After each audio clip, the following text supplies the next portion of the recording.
Tonight's story takes place in a small roadside diner.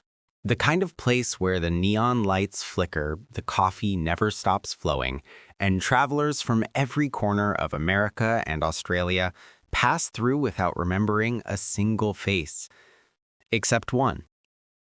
Her name was Grace. Quiet, soft-spoken, steady as sunrise. She didn't stand out, and she never tried to. Hair pulled back, simple clothes, gentle smile. Grace carried herself like someone who'd learned to live with storms by holding them inside. Most people just saw a waitress. No one ever wondered who she used to be. One night, just after closing time, a group of travelers walked in, rough around the edges, loud from miles on the road, and unaware that their voices echoed through the empty diner like thunder.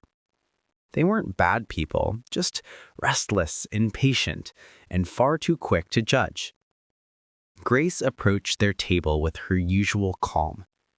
But when one of the men grew frustrated over a small mistake in his order, his temper flared.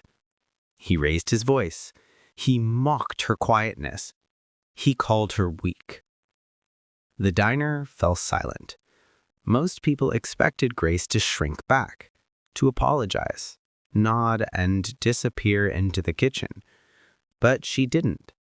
She simply stood still, steady as a mountain. Her hands didn't tremble. Her voice didn't shake. Instead, she took a slow breath and said softly, "Sir, please lower your voice. You don't know what people carry."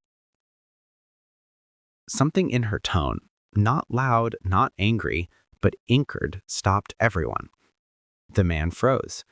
His friends stared. Grace didn't glare or scold.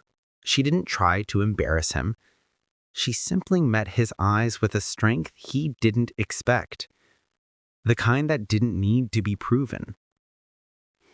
A moment later, the diner manager stepped in and gently guided Grace aside, worried she might be overwhelmed. But she wasn't. She walked calmly to the back, not shaken, not hurt. The man who had shouted felt something he hadn't expected: shame. As he waited for his food, he noticed a photo hanging near the counter, one he hadn't seen before. A photo of Grace, standing in uniform. United States Navy. Rescue swimmer.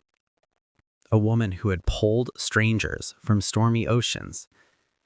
A woman who had saved lives under roaring waves. A woman who had faced fears far greater than a raised voice in a diner. The room grew heavy.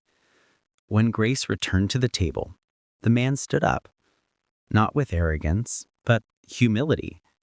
He said, "I'm sorry. I shouldn't have spoken to you that way."